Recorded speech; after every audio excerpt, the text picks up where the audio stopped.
It's the No Last Race podcast with Mick and Louis, brought to you by Tiakau, New Zealand's champion racing stable. Welcome in on a Thursday? No, Wednesday. Mick, I lose track of days at this time of year. I've got no idea where we are. Oh, actually, I know where we are. It's the Boys Get Paid Facebook page for a No Last Race podcast on one nondescript evening heading into the best day of punting for the year. Michael Guerin, how are you, friend? Mate, I'm really well. Big hi to everybody involved in the movement. And if you're starting your holidays for the end of the year, well done on getting there. It's been a shit of a year in so many races. Racing's actually held its own pretty well, I think. We had lockdown during COVID like everybody else in the country did, but I think racing's bounced back really well.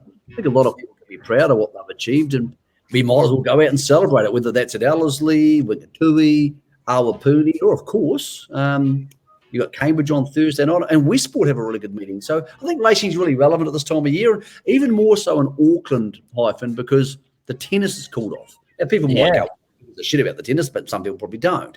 But because that corporate crowd's are not able to go there and blow their money, they've sold out almost everything at Ellerslie. So you can get general admission, but everything else is sold out. And that's important because, you know, Ellerslie had a pretty tricky time during COVID. Their function centre was closed, which they make a lot of money out of. But they're going to get it back in spades on Saturday. And again, on New Year's Day, because there's no tennis. So that's going to be a really big help to them. Comment along. Drop a question. We're here for the better part of the next half an hour at least, and we're going to be covering a whole lot of stuff. It's as Mick points out, it's a really important time in the calendar year for racing, and it does feel like it's a really special summer of racing. Great point on the tennis. I think a lot of people, and we probably saw this, or Butch and the team at Te Rapa probably saw this with the Waikato Cup Day.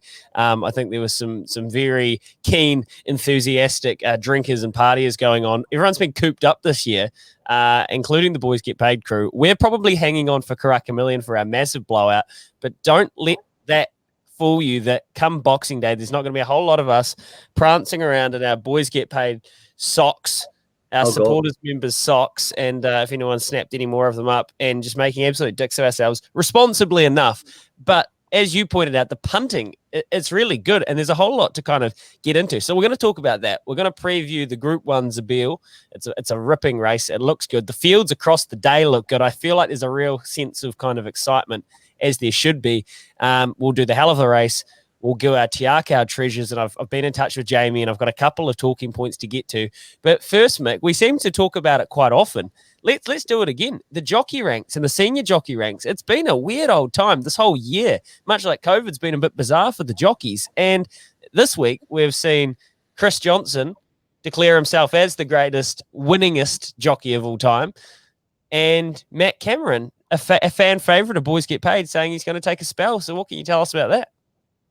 Look, first of all, with Matt's situation, I don't think it's a big long-term thing. He's not walking away from the industry. He'll be back on. I'm absolutely certain of that. Good on him. I think a lot of people have grown up in the last year, and that whole work ethic of, you're not a man unless you work until you're exhausted every night and all that bullshit, and then have your 10 beers at the pub. And those days are gone. And if you are feeling the pressure, or you're just not happy doing what you're doing, well, then go do something else. I did about 15 years ago. I took 6 months away from racing. Best thing I ever did. Great. And I wouldn't be in racing now if I hadn't done it, because I'd be jack of it. Now, racing doesn't allow everybody to do that, because it's a day in, day out business, or you don't get paid. But Matt's made a pretty brave choice, so I applaud that. He'll be back, and he's a lightweight rider, so he can come back pretty easily. Chris Johnson's one we knew was coming, but it was beautiful because it was a typical Chris Johnson win. He came from back and so good. It was just beautiful to watch. I'm actually glad it happened when it did, because he didn't ride a winner at Gore on Sunday, which means he could still be on the 2-4-5-1 with David Walsh. And if he rode it on Boxing Day, it'd get lost in the ether. Like most people at Ellerslie, would be like, oh, okay, well, that happened. And, they wouldn't even see it. So the fact that it happened on a Saturday, and Tony Lee produced a great call, then we could trackside, all those things could happen, gave it the importance it should have got. So I'm really glad it happened the way it did. And look, a lot of people who watch the Boys Get Paid podcasts and are involved in the movement also like a beer, and they've done some stupid shit in their life. And that sums Chris up. He's one of us. He's a guy who's gone over the top a few times. And sometimes that's been irresponsible, and he's made an ass of himself. But he's also fought back from that, and he's shown resilience, and he didn't give up. And I'm glad he got the record. I think he's a wonderfully talented rider. He could have ridden 3,000 winners if he stayed off the piss. But then again, he might have been a more boring person. So I don't really know the answer to that. What I do know is that this record will take an awful lot of beating, because there's not a lot of people in cooey of it who would attempt to get it. Lisa Allpress would be the person who could do it, because she could ride 100 a year for another 10 years. But I'm absolutely certain she's not going to try and do that. It's like you summed it up really, and I think Tony Lee's call of it was perfect. It had to be him. It was so good. The patient rider. I spoke to David Walsh, for anyone that listens to the Bottomless Punt, which he encouraged you to do on a Saturday morning. We spoke to David on Saturday, and I just, at the end of the interview, I said, look, can you, as someone that's rubbed elbows with this guy, can you, and who understands the grueling nature of this profession, can you try to explain what is that one extra, whatever it is that Chris has? And he just said it was this unique, freakish kind of ability to be patient on the back of a horse. And you summed it up when you said the ride. It was that, wasn't it? He just waited, he sat. It was just so Chris Johnson. You got the name. When did he get the name the Magic Man? Can you remember? And who coined it for him? Probably. There's been a lot of Magic Men in racing, probably C Swift. Well, back in 1988, she probably came around about then, and you win those big cups and people don't forget that sort of thing. And I think he appeals to people like the Boys Get Paid guys, because he's a bit of rogue about him, and he's done some dumb shit. And that's why it's great to get Tony Lee interviewing, because Tony Lee's done some dumb shit, as have I. I've been fired by Trackside twice. So it's one of those things where he appeals to a certain sort of person because he doesn't have the polish of, a Damien Oliver, who's also done some dumb shit, but then the Craig Williamses and that sort of stuff. He doesn't have that polish about him. So he's not a role model in some ways, that's for sure. I think we're really lucky we've got plenty of good jockeys at the moment coming back, like Troy Harris has come back riding well, Vinnie Colgan's back, Michael McNabb's back, Lisa Allpress took some time off over winter, she's back. I'm happy about that, but, we're still lost Cameron Lammas and Jason Waddell, and I think that's sad. I mean, there are people who have a talent, and I'm not sure that the mental side of being a jockey in this country is looked after well enough, but they're also sole traders. So like me being a sole trader, or you being a sole trader, you're going to cop abuse, and you also get paid for your performance. So there's a degree of adultness that comes with being a rider and being a sole trader, just like a plumber.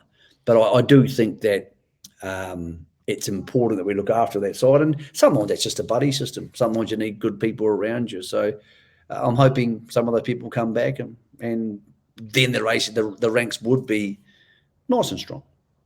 We've talked about it before, so we don't have to go into it in depth again, but I just want to make sure that for those that next generation of jockeys, the Chelseas, the Hazels, the Cossies, these youngsters, that those support networks are there. Because they haven't been there previously doesn't mean that that's a write-off. We can be better, and I think the industry probably, and I think Cameron George even alluded to this when we spoke to him on the podcast. He knows jockey welfare is something that they need to work on. Andrew Lacey's come through and said Magic Johnson, a la the Lakers, that could definitely be. And Sean is itchy. Best bet for Boxing Day. Well, Seano, we don't just dish them out. We make you sit here and listen to us punishing chat for at least a little while. So hang in there. But we do have nearly 100 people watching, which is bloody good. So if you have a bet that you are talking about 100 people, I am actually wearing makeup, but it's not for the show. I just finished doing Big Fish, Little Fish for another show. So I didn't put makeup on, particularly look good for the Boys Get Paid or for you, Hyphen. So right. Oh, okay. I thought that was just your natural glow. I hadn't even noticed. But what I was just saying is, if you've got a bet you want to put past Mickey Miracles, you want something you want to get him across his desk quite literally while he's sitting at his punting desk, that's where you do. Is this where you do your serious punting, in that spot there? Yeah, look, I'll show you. So this is where I do my work. There's horse stuff there, obviously some trophies. Over there's the TV. So basically that television goes on trackside pretty much 11 o'clock in the morning, and it stays on Trackside Rabbit. It always stays on mute. It's never on. I would listen to 4 races a day, but I'd watch 100. I never listen to it. I never listen to commentaries. I think osmosis is a dangerous thing. But I So I'll leave it on there. What happens is if I see anything in disturbance and stuff, if I see something unusual, because races are a series of patterns, I'll rewind it and watch it again. There was an accident today at Ashburton, so I'll watch that again. But most of the races, I'll wander across, watch the last 400, then wander back. So it's good exercise. Yeah, right. There you go. That's how you get your exercise while you're punting. Well, speaking of kind of repetition and disturbance and the kind of the natural proceeding, disturbances. Well, we are here. Well, you're our disturbing character. We're here with Te Akau, of course, and you know that by now. On Saturday, they have just a great cohort heading to Ellerslie to take siege on headquarters on the Big E to try and really kind of. Jamie loves these big days. It's why he does it. He is obsessed with winning, that guy, and he knows how to, and he has the cattle or the horses to do it. This time of year, punting over Boxing Day. Actually, you had a pretty good Boxing Day from memory last year. Well, what is it that you love about this Christmas carnival? I think I got 65 or 70 last year on Boxing Day, which is a good day. I put it back at the Ealing, so I was bought a horse. The good riders are out. Riders are crucial. So the good riders are there. And Danielle's riding really well. Opie's riding like a freak at the moment. So there's a lot of people who are in the zone. Track's good. Which has helped. Rail isn't out, which is also good. But they've got a really strong team this week. Probably what they haven't got are any villains to their story. Like Murray and Andrew's team's not really bulky and muscular at the moment. You don't have a lot of really informed teams. Pikey's got a few in there, but Pikey doesn't have a dominant team for this week, although next week he's got a really strong team. And so I think they're set to dominate. Now, they could win 4 or 5 races. And some people might say, oh, well, is that good for the industry? Well, of course it's good because they're a syndication company, so therefore there'll be a bunch of huge owners involved. Yep. What's important on big days for the TAB and for punting is favourites winning because it's a tune. Now, at some stage, they want a favourite to get beaten to break up the multi-bets, and the early's good. But for people punting who go there on Saturday, don't know much about betting. If they hit their $50, some bloke who works in town has $50 on a horse and it wins because he might back the favourite, more likely to, and it wins the first on the card, and then he's got money to go on again. You get 3 or 4 favourites win early doors. The churn, as they call it, is massive. You get 3 or 4 favourites beat, and you know yourself. I'm just going to get on the piss now, and you forget about it. So I think it's important. A Te Akau orange wash or tangerine wash of Saturday wouldn't be a disaster by any means, but we do still need other people to come and play. You need the Glenn Harveys, and you need Murray and Andrew, and you need Tony Pike, and you need these people to be giving them good representation. And Nigel Tiley's one of my favourite trainers. Those people are really important because what happened in harness racing, which was the Perd and Rasmussen horses got so dominant, they got too short and you couldn't back them. That's really hard to do at the Gallop. It doesn't happen very often, but they've got a lot of horses between $1.85 at Brando till about $2.80 for Amaralina.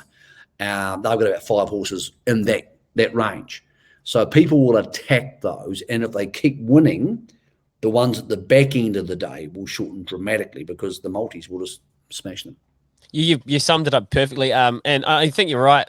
We're not in danger of seeing a sort of kind of Purden Rasmussen comparison. I don't think. Obviously, the racing patterns are just completely more sporadic, and it's probably just a bit even. Like the pool's bigger, right? So the winning and the talent is more dispersed. But saying that, David and Te Akau have so many quality horses. Like we're talking about, I think Jamie's got a couple of hundred at any one time. On that sort of scale, it becomes easier to be able to target your better ones for these big days. So that's why when you go through the fields and you just see Te Akau runners at short prices, it's because you got to remember that's his top 2, 3, 4, 5% of his stable turning up on the big days. And in the Zabeel Classic, you've got Opie Boston. That's huge. Like I've had a couple of trainers say to me the last couple of weeks, if I could just kidnap Opie and get him, like Emily Brown last week or Murray and Andrew, they could kidnap Opie all the time, but they've retained Opie as their main rider. So they get him first. And that's huge. In this riding pool, it's enormous. So that's a big advantage. I think the Zabeel was actually ironic considering they've got a $13 chance in the race who actually can win. Yeah. Hell of a race, but it's by no means, they don't have their top 2 or 3 horses who could be there. Melody Bell could be there, Probably could be there, and of course Avantage could be there. So those 3 not being there, they're down to a horse who is rated a $13 chance, even though I actually think Inner Twinkling's about an $8 chance. Yeah, we're going to get to that later on, and I really want to put some questions to you about Inner Twinkling. I think it's a fascinating one. Ted is just coming through with an early Christmas present. BGP Punt Pikey at Taranaki, 27th. Race 2, Honey. Race 4, Bentagia. Sure. Ted sends through mail at this time of year. You just absolutely lap it up. Look, this is a question I've wondered for a long time, and if I wonder it, there's probably more degenerates out there asking the same thing. It's a little bit inappropriate. You don't like to talk about other people's finances. It's not inappropriate, actually, because he's a public eye. He's an athlete, and we speculate these things about other athletes all the time. How much would a retainer for a top jockey like Opie Bosson be? And how do you go about keeping someone like that on lock? And is it because they have the best horses? Is that the partnership? He wants to ride Group 1 winners, so it all kind of makes sense on less of a monetary term as well as just, well, this is where I want to be at this point in my career? I think most retainers in this part of the world, usually based on this, will guarantee you make this much money. So it's not so much that will give you, I would think a base figure might be $100,000 for Opie that will give you this up front, and then obviously what you ride after winners after that you get to keep. But most of them will guarantee you that you win at least this, so you can't make less than this money per year. I've never discussed it with Opie or even obviously, but there wouldn't be huge money in this country. Obviously, Leith is retained by Joe and Brendan Lindsay, so it's a rare deal. Craig Grills has got a retention deal also, but with the Valachi. So there's not many of them around, but I think it's more saying, well, look, we'll make sure you don't make less than this. But no one's going to say to you, we're going to give you $300,000 to ride for us, because they're not going to do that, because you still get riding fees and obviously percentages. But I would say Opie, you would be a six-figure retainer. I have never asked, but I would think that would be a realistic sum of money. Well, when he's winning that, I mean, like, this is the thing that I try to explain to my friends if I take them for a day at the races, or we put the tally on and we have a punt, and they know that Opie Bosson is one of the few racing people that have name recognition, right? Like Jamie Richards is now getting. And they go, well, everyone talks about this Opie. Is he actually that good, or is it more just like a popularity thing? It's like, no. Like, he's a rare kind of talent, where it's like a Dan Carter type of, kind of a guy that he deserves the credit he gets. If you were taking a mate that didn't know anything about racing to Ellerslie over Boxing Day, and they wanted to have a punt, and they saw that there was a certain jockey on, how much stock are you putting in that, especially in New Zealand, where our jockey stocks do get wide? So, like, people are critical quite often. Is it enough to rule you out of wanting to punt something? Can it be a deal breaker for you? 100%, particularly if a jockey's out of form. But the other thing about Opie is obviously our best other rider, James McDonald, went to Sydney. If James McDonald was riding here, then he might be retained by them. He's a lighter weight rider. So there's lots of different things that are on play there. So Opie's a great rider, but would he be a great rider in Europe? I don't know. Would he be a great rider in Sydney? He'd be a very, very good rider in Sydney. But he'd be matching apples and apples in Sydney, whereas here he is apples and oranges, or in this case, tangerines. He's just a little bit better than me. But then again, Waddell rode 11 group race or black type winners last season. Yeah. It's a real shame he's gone. He's a very smart jockey, Waddell, and he's gone for a while, and he may never come back. But yeah, it's most of our good jockeys head away, because that's where the big money is, overseas. So I think on Saturday, the Tiako horse is ridden by him or Danielle, who's obviously in really good form, and she's dialed into a really good space in her life. So you're not missing anything with any of them. So you just say, okay, they're all in play. There's no negatives here. And there's a +1 and a +2 effect. If you think it's a 6 out of 10, it goes +1, +2. But yeah, that's pretty much, even if those two riders weren't riding for them, they would still have good riders riding for them, because the next cabs off the rank would go for those horses. Yeah, so, you do see that, and when they are booked, or when they're at a different meeting, you kind of get into that next. Craig Grills, I think, is it Jonathan Riddell that can do a little bit of riding from time to time. So that kind of next echelon, they have no worries picking up. Jamie's no worries booking those, because again, they know if there's a Tiaka horse going to an off meeting, it's there to probably pick up some stats. They don't just take them for runs. Even if it is a slower horse, they want it to pick up and get some form, because they look after their owners, and that's what they do. Hey, Ellerslie Saturday, Mick, give us a quirk about this track and this meeting at this time of year that people should be alerted to, whether it's the track, how it plays, whether it's, where the starting gate is, some of the more popular distances. Give us something that you want us to have a look at. First day of the carnival, the leaders have an advantage. They always do, because first of all, the rail's on the true. But you've got very good horses on a firm track, so they're jumping and they're running and they're good horses, and people aren't snagging back and hoping for miracles. So they just roll home from the front. Now, it doesn't mean the leaders are going to win, but the first 4 to the 800, it's going to need to be good horses to beat them because they're fit. They're not getting ready for another race. They're ready for these races. And the track should be dry. It's been really warm the last couple of weeks in Auckland. And the rails and the true, so they'll just fly around there. And that means it's really hard. It happens in both codes. Really hard to make ground on the first day of the carnival. On the second day of the carnival, some of the horses from the first day are a bit more tired, so things will even up more. But on the first day of any carnival, Hawke's Bay being one of the big ones, you want to be on the speed. Doesn't mean all the winners are going to come from there, but it means if you're not going to be on the speed, I talk about plus ones and negatives. If I think a horse is a 6 out of 10, but it's going to get back in the field, like Concert Hall this week. Concert Hall's in the Zabeel. She has a really good chance of winning and might even be the best horse in the race. But she's going to get back at midfield.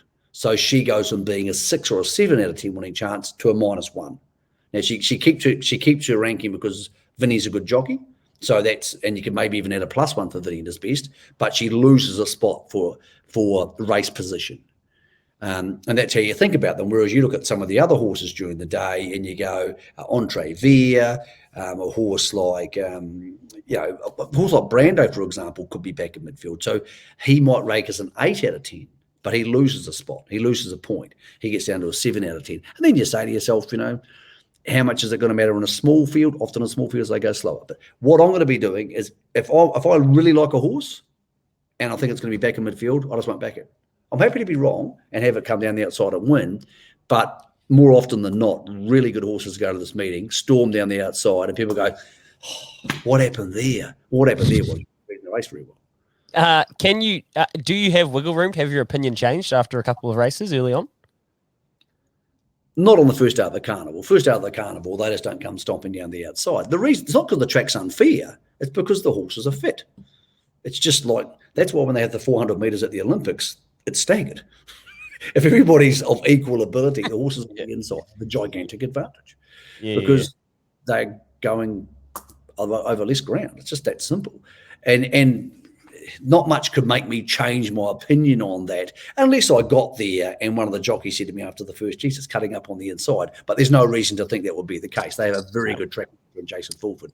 So I would think the horses against the rails will win more races than the horses. And well, against the rails, I mean, there might be 3 back on the inside and come 1 off or 2 off. But last year I got a big pick 6 there. And both the horses who made it the $40 chance and the $50 chance hugged the rail, came 1 off and 1. And one of them actually came down the inside and 1. So you factor those things in and you get a good pick 6. But if you start hoping for miracles down the outside, well, you'll be drinking water on Saturday. Yeah, you all right. So there you go. Look out for draws. I can't remember if I asked you about speed maps before, but it's probably not fun for right now. Hey, Kieran Brooksy, mate, show us your beer. Great point. How rude of me. I know Mick doesn't drink and broadcast because he puts makeup on and he tries to be professional. But for you, Brooksy, I will be just having a... That does look good. If you missed out on this is the members got a pre-order crack at it. The 3 Wise Birds lads down in the Hawke's Bay just did a fantastic. And I tell you what, it's just a lovely multi-lager. It's just a lovely multi-lager. It's almost like it's a bit of a nicer space sort of thing. Like that's what you're kind of dealing with. It's it's really good. Hey, and while we're getting into the comments, again, Troy Scanlon, he loves his harness and he's a proud West Coaster like yourself. Very proud. Can you give us a stat about the Westport Harness Boxing Day? He's bound to know something. I don't doubt Troy. I reckon of all the grass tracks in the country for harness racing, there are 2 red hot leaders tracks, Westport and Reefton. They both race this week. Westport, then Reefton. It's just so hard to come from back on the track there. But here's the stat for you. Did you know, remarkably, back in 1986, 85, horse called Joy Boy started in the Westport Cup of 120 metres behind. It was 120 metres behind the front horse. And remarkably, it was in front with a lap to go. Joy Boy. And the Westport Cup of 1985, 1986. You would have been alive then, wouldn't you? Another horse called Boots went to Westport once, and it rained so hard on the first day, the track was shagged. Totally shagged. And on the second day, Colin DeFilippi took it to the outside of the track and ran the entire race on the outside of the track.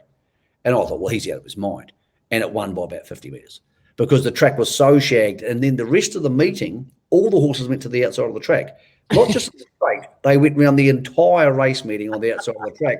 And one horse shied off because there was a hedge just there next to the school, which is next to the track, and it actually got lost and fell over the outside hedge and went into the schoolyard. So that's what happens at Westport. It's pretty naked. It's pretty grim out there. Scan man, I hope you enjoyed that little. I hope you enjoyed that, brother. Look up Joy Boy. It started 120 metres behind for Trevor Thomas. It was in front for that to go, and it got beat. It got run down. You did too much work early. I mean, go figure. Hey, while we're in the comments, and we've got a hell of a race coming up with Hell's Pizza very shortly. Then we're going to get into our Tiaka, our treasure. Then we're going to let Mick carry on with his. I don't know. He's shooting some sort of. That's all the Westport stories I've got. I can tell on here. Okay. Yeah. That's for that's for the extracurriculars that we also love. Cohen says talk about the 2-year-old race on Saturday, and you know what? It's kind of you've kind of pushed me around there, and it's quite like a needy demand you've made there, mate. But I will actually do it because this race, it fascinates me. It's a really, really nice race where you've got Palamos Sophisticado, Sneaky Shark, who remember Opie Bosman, we had him on the podcast at the start of this spring, said that it was the capitalist cult that he was the one that was getting him really excited and getting him out of bed in the morning. He actually finds himself on Palamos here, who won really well down in Waikato. Sophisticado was also 1-for-1. He's been a Tiaka treasure. He's he's a Burgundy colt, this one, and he won at Avondale, really smart. Now, down the bottom of the book, we've got Baldara, who there was a little bit of chatter around that'll go around in the Cambridge stud colours for Lance Noble, and Miss Impanema is in here as well, I'm sure. Andrew Calder for Glenn Harvey, and that's obviously Karaka Million 2-year-old qualified. And Molinara was the other one that Glenn Harvey, which just hasn't quite clicked for it yet. It's unplaced from its 2 starts, and that goes around at 41s and 9s. So it's an interesting race, and again, it's dominated by that Tangerine. Mick, have you had a look and do you have an opinion? I'll give you a rundown. Palamos has looked really good. He disappointed at the trials at Avondale last week, so they put the blinkers on him, and that sharpened him up in his work. They're not thrilled about the barrier draw, so he is in a race he can win, but the blinkers are improving him. Sophisticado just got a bit shinny after he raced last time. This time of year, shinny means when the tracks get really hard, the horses feel their shins a bit. Yep. A lot of times I come out the back end of that, and sometimes a bit of rain helps them. But Jamie thought he would have to be back at the start. He wouldn't have the ability to go forward in the race. So that's an issue for him. They rate Sneaky Shark their best chance this week. Now he's $5, trb.co.nz. So he's $5. He's their best chance in the race. And riddle me this, Mick, is the reason that Opie is on Palamos, is it simply just the 1.5 kilograms and he's not going to ride at 56 for the day, or yep. what's got? He's the right weighted horse for him to run, and of course he's still got time to make the choice about the Karaka Million. Baldara spoke to Leith. He said barrier draw screwed us potentially. That they really liked the horse. Didn't think it found the line that well at Counties, but no, first day out. Yeah, agreed, but you want to find the line better than that this week from a wide barrier draw. So if you're listening to this now, Wednesday night, Sneaky Shark at $5. It won't start $5. Yeah. It'll be tipped out in the Herald tomorrow. Big story in the Herald tomorrow. I've got 4 pages of racing in the Herald tomorrow, which they told me 6 months ago, racing screwed in the Herald. You're finished. It'll never happen again. Told by the bosses of New Zealand racing, it's finished. Forget about it. We keep fighting the good fight, and I'm pretty proud of it. We've got 4 pages of racing in the paper tomorrow. But in those 4 pages, the reason I'm telling you this is Jamie tips out Sneaky Shark as his best. So that's going to be in the Herald. It's going to be on this podcast, a best of the 2-year-olds, and therefore it won't pay $5. And look, to be honest, I marked this field. I had a good look at it when it opened, and they shout out the TAB. They're usually pretty slack with getting their markets open for races. But I was sitting in a cafe at 12 o'clock today, and it popped up as a live market. And I thought, shit, here we go. Expected Sneaky Shark. And by the time I'd messaged Luke and Ben and the lads and said, look, here's this capitalist cult going around again. By the time I thought by the time I'd send a message, it would have been hit in. These don't usually sit there for that long. So I'm a little bit surprised, but maybe when your masses of media and newspapers get delivered tomorrow and people kind of click on, that $5 and $2 is genuine. You know, people are busy. People are busy. Like they're buying shit for their families and stuff and getting and traveling. Like people, not everybody sits in front of the computer all day. So people are busy. What you find with Boxing Day races is a lot of people are bored off their nut on Christmas Day, or they start getting bored tomorrow and they start churning through the odds there. But, unless you really like something, you're probably better off waiting to see how the track comes up on Saturday morning in case it's any rain. But, people at the moment are busy. You find the Wednesday odds, the proper shoppers, either owners who've been waiting for the markets to open or people who are religiously involved in the stuff get involved. But the general public don't bet on Wednesday for Saturday. They just haven't got time and they don't think about it. Yeah, well, while we've done that, I've just given myself the kick up the arse and I've just had a little each way going sneaky shark there. So happy days, and I'd encourage people to do the same. It's $5 and $2. Yeah. Sweet. So Mick, don't ruin it for everybody. Just let everyone else have a go before you go and shave $1 off it. All right. Honestly, like I'm allowed to bet on those markets. I'm allowed to bet to win $300. I just don't bother. I would like to, but I'm allowed to win $300. Well, what am I going to do with that? Go to Subway? I fucking love Subway. Subway, I don't know. I love Subway too, but that's about all you can buy for $300. So I've got no interest in betting at that level. All right, let's get rolling and let's get into this part. No last race. It's Mick's hell of a race with Hell Pizza. I'm having fun, Michael, and so are the people. You're drinking piss, and I'm not. Yeah. Well, you're more than welcome. It's your self-imposed rule about no drinking, and Troy absolutely loved your Westport yarn and your West Coast chat. So the Westport Cup, and then raced in the Auckland Cup a week later. There you go. It's in the bottom there. Yeah, right. Yep. Christopher Vance beat him. Well done, Troy. Good to see you, bro. Go to Hell Pizzas. You mean shit, Tim? You should be running the show. Yeah, forget Subway. I mean, I do love Subway, but I also love Hell Pizzas. We don't eat one day a week. We're going to go to Hell Pizzas other days, aren't we? Lunch or dinner, because we're class X. All right. The obvious choice for the Mick's hell of a race, and I usually just tell you what they are, but it's usually obvious. It's the Cambridge Studs Abeel Classic. It's a Group 1. It's an absolute ripping race. It's weight for age, 2,000 metres at Ellerslie for $200,000. And look, there's actually a few different chances here. I'll quickly give my appraisal of it. Sure. I think that Rock on Wood would be a really enticing bet if it was just had a little bit more meat on the bones than $4.20 or $1.70. Like, I don't like bagging Ryan Elliott, so I won't do it. But he's not, in my personal punting opinion, he's not a jockey that I would go out of my way to back. I think the horse is really good. I think something clicked for it. I think it probably will get close enough to 2,000 metres. But $1.70 to $4.20, it's just not enticing enough for me. So I was a little bit surprised there. Superior, I'm just not going to back. I know she's probably trending in the right direction, and I'm saying this without getting your opinion on any of this yet, Mick, but she's probably trending in the right direction. But again, $4.60, $1.80, I won't be backing. Concert Hall, of course, could win, just like Rock on Wood, $4.20, $1.70. I just, again, there's not quite enough meat on the bones.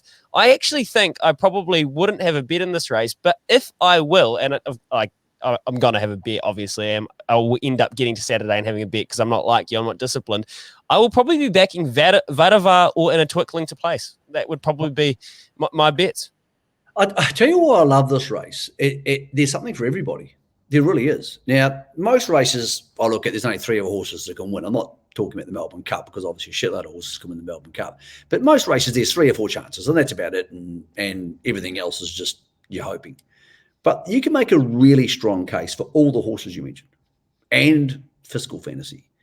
And In a Twinkling's got a really good chase because nothing will make you feel more of a dick than if you go to Ellerslie on Saturday and a Tiaka horse ridden by Opie Blossom wins from barrier 2, controlling the speed over 2,000 metres.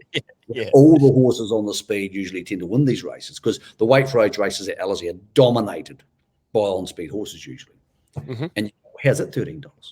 And it's never raced in weight for age before, but our weight for age ranks. There's only 3 Group 1 winners in this race. One's Tiptronic, one's On the Rocks, so they're potentially both out of form, and Rock on Wood. So It's not a strong a weight for age race. But there's enough about all those other horses that you can make a case for them. So it's one of those races you can go along, and often people tell me they're backing a horse, and I go, well, that's just ridiculous. I don't say that to them because I don't give a shit. So I just go, oh, that's good. But in a race like this, but that's so to know that's what you think whenever I tell you I've backed something, and I see it in your eyes. I see the death in your eyes a lot of the time. Like, can you just mute yourself? Maybe you rang me a couple of weeks ago. Ironically, when you rang me, I was at Subway, and you tried to tell me some market. I said, well, there's no need to do that. You don't need to do that. Forget it. And I talked you out of it, and I told you about something else, and it won't.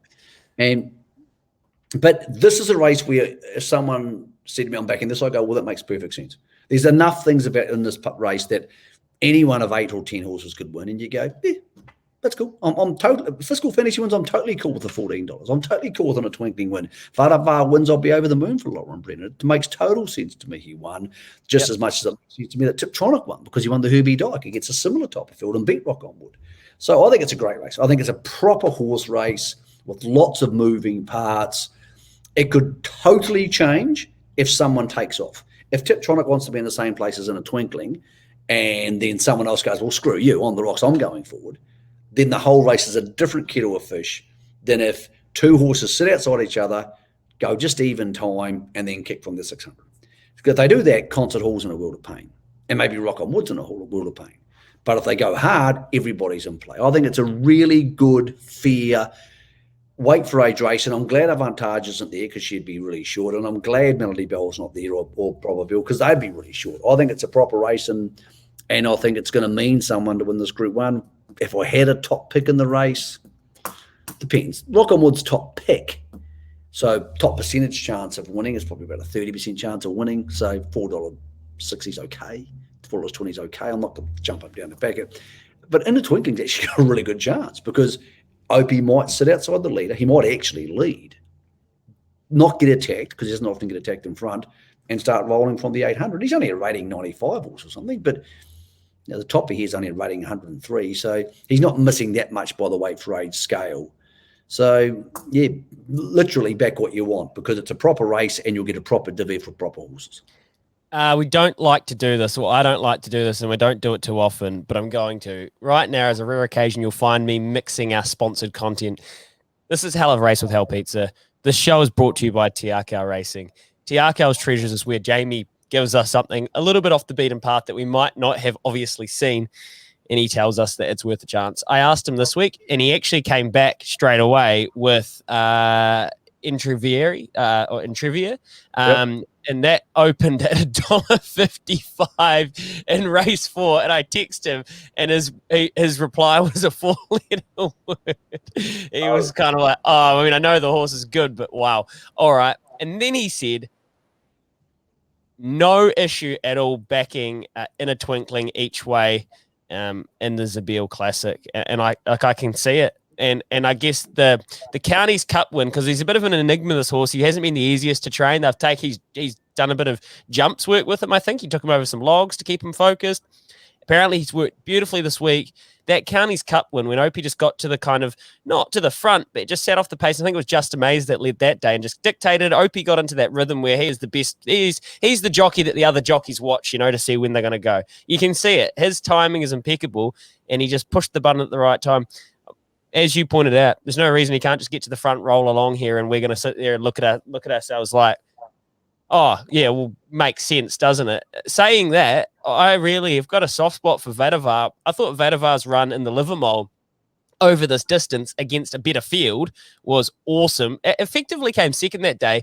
Go watch the replay. Pretty much ran Avantage down on the line. She held on Avantage for second, but pretty much ran Avantage down on the line. And if Avantage was in this race, as you say, she'd be starting a short favourite.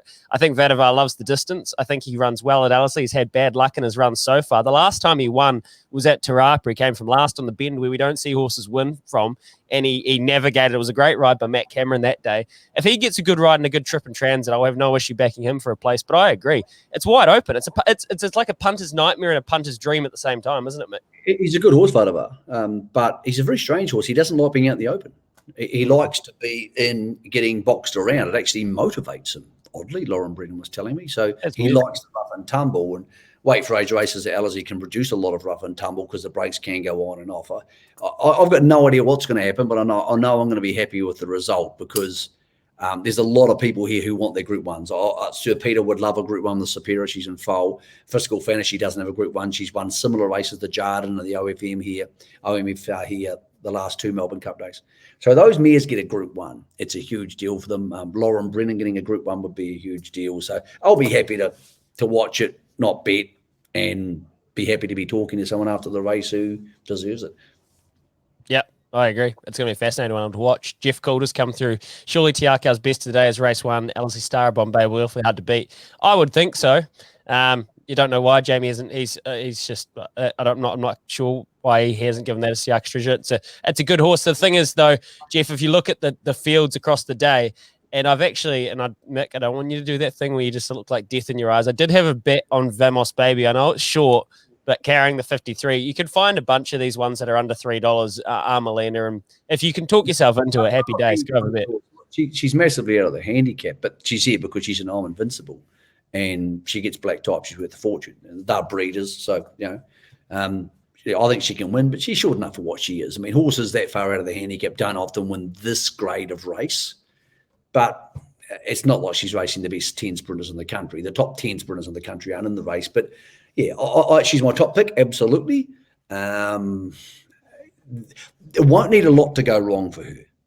That's the one thing I would say. Entrevere will get up on the speed. She was really good in the trial behind Levante, so she'll be winning, I would suggest. And Vamos Baby could have started in that race, but she's there to do a job on Saturday. Her job's to get black type and set her up for life. So, but because of that, sometimes you do like a cricket bowler, you overstep the mark. And I'm not saying they've done that, but there's the potential to do that. Whereas if she was in the Entrevere race, you go, well, and you put her where Entrevere is, you go, she'll probably win.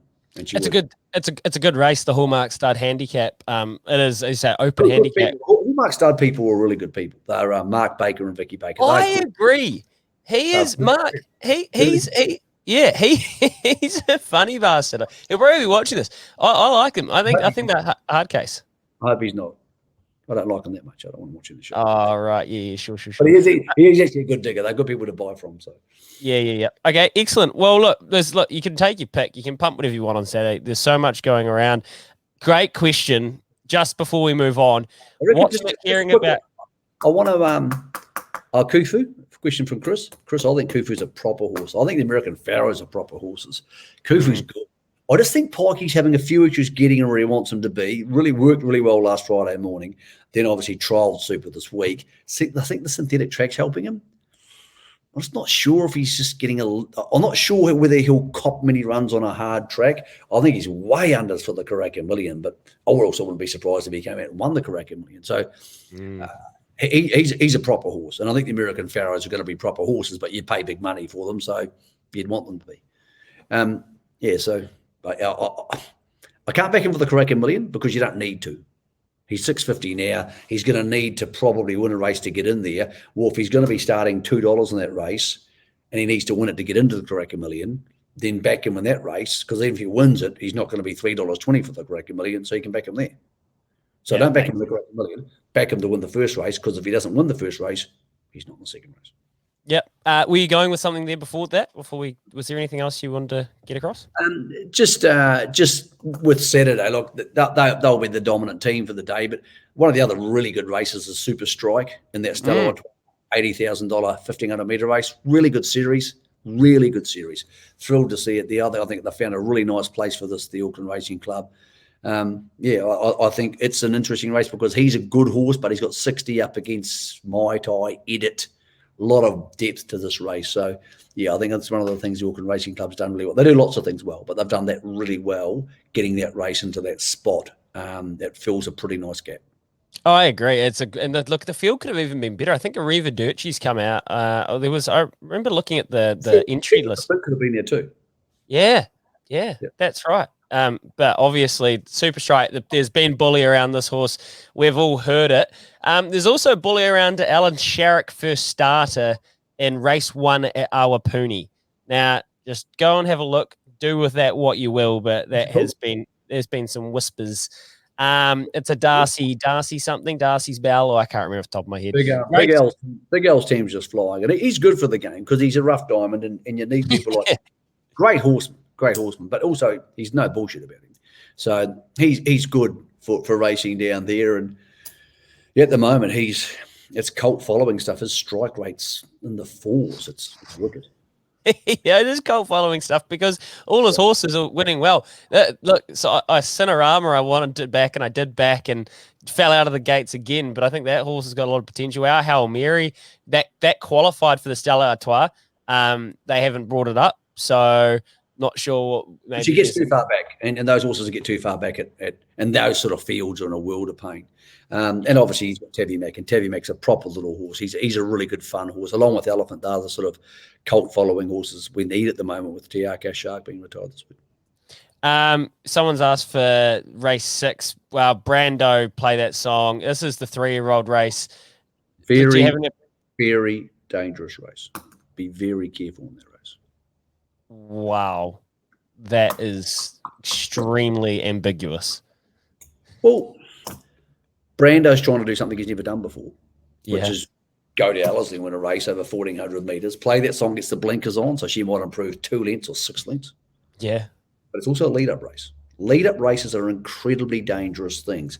Both those horses have bigger fish to fry. Brando's going to the Levin Classic January 12th, I think it is, January 10, something like that. So he's got bigger fish to fry. And yes, he's a very good horse and he might just win, but $1.85 is too short. Then you've got Play That Song where they're trying to find out whether she'll cop 1,600 metres for the Karaka Classic. There you go. So it's been a long day. I was on the box seat this morning at 9 o'clock. And so she's trying to do something different. Yeah. And Leith Innes has got off her because he's not riding her in the Karaka Mile. He's riding Agon. So he's on Suffuse. And Suffuse trialled pretty well behind Levante and Entrevere. Suffuse was trialled pretty good. I think it might go forward there. It's a really awkward race to be taking short prices because Play That Song might win and you go, wow, what happened there? So Brando's going to get a stack of money on it if all these Tiaka horses keep winning. Not saying he's not the best horse in the race. He might win by 2. But it's a very tricky race. It's always a tricky race. A lot of good horses have gone to that race and been beaten. Yeah, no, very. Look, well, there you go. Somebody asked for the race 6, and you weren't ambiguous. You've exactly told us what you're thinking, which I appreciate, Michael. Darcy Labella is the first, and Alpine. It probably won't start at the price at whatever it is now. I haven't checked and see if it's moved. Okay, let's wrap this thing up. You're listening to the No Last Race podcast. Thanks to Tiaka, the 5-time Karaka Million winning team. Tomorrow night, it would be remiss of us not to mention, it may be at Christmas Eve, but for us racing fiends, and look, I'm not even a huge, look, my first love was harness. People have heard the yarns before. My grandparents bred standard breds, and that's how I kind of got into and enjoyed racing. So I've got a very soft spot for it, and I love it. And especially the top end, I think harness racing is sometimes, and it is actually more enticing and exciting than gallops when there's a real duel with carts going. You know how hard it is to move these things and to find gaps out there? Some of these drivers are absolute wizards. There's a little bit of Ben-Hur about it sometimes. I love both coats. I love them in different ways. There's actually some good racing tomorrow. I like one tomorrow night for the boys and girls. Yes, I thought you might. It's called BD Joe is in race 10 tomorrow. I reckon it'll cross to the lead. Mr. Fantastic will sit on its back. Say you've got $50 to play with, where you can probably have $40 win on BD Joe and put $10 on Mr. Fantastic. Now, that's not what I'd do. I'd do something slightly different. But that's what you could do. You could go 4 units, 1 unit. Mr. Fantastic's about $4.40. So if it beats you, you chop out, you've lost nothing, and you forget about it. If the other horse wins, you make $60 or something like that. That's what I do. I think race 10 tomorrow night at Cambridge, but race 9's a really good race. Bolt for Brilliance against Sunday Sun. It'll be really good stuff. So, look, really good day there. Tomorrow morning on hrnz.co.nz, there'll be the Big Fish, Little Fish, where Craig Thompson and I talk about some stuff. Mick, give us the tease. Give us the early scoop. And I love the Big Fish, Little Fish. We disagree on who's going to win the big trot. Craig's gone Bolt for Brilliance. I've gone Sunday Sun. Be a good race. Be a really intriguing race. One of the races of the harness racing summer. That's just after 5 o'clock on Tuesday night out of Cambridge. If you're actually in Cambridge, if you go to the track, free entry to a competition. They're giving away 2 $500 bets, one on each of the favourites. You pick which one you think's going to win. Someone gets a $500 bet on both of them, which for a lot of people is the biggest bet of their life. So, yeah, it's a pretty good day tomorrow for the harness racing people. And, that back end of the program is going to be really good. But if you're having one bet and you want to make some beer money for Saturday, I think BD Joe, maybe BD Joe's slight split bet with Mr. Fantastic. I don't want to cost you any money, but even if you just want to smash 100 on BD Joe, don't bet irresponsibly. Don't steal any money. What you're telling us is to have a bet on BD Joe. Stop being so responsible, Michael. You're going to take your makeup off in a second. Just relax. It's fine. I'm going out. I'm going to move my makeup out. We're all big boys. Look, Sunday Sun has quickly become one of my favorite horses because I watched this thing live at Addington and was like, what? That is like a freak. It's like this huge, big athlete. And I guess the trick to him was getting him to trot straight, right? And not to come off the boil. When he does it, how can he be beat? Talk to me, Craig. It's a little bit like when Melody Bell came back and won the Windsor Park Plate. Yes, best horse. Is it over the line? No, only got home on sheer talent. Tomorrow, he's going to have to work harder, sit parked over a mile. Not many horses winning, sit parked over a mile at Cambridge.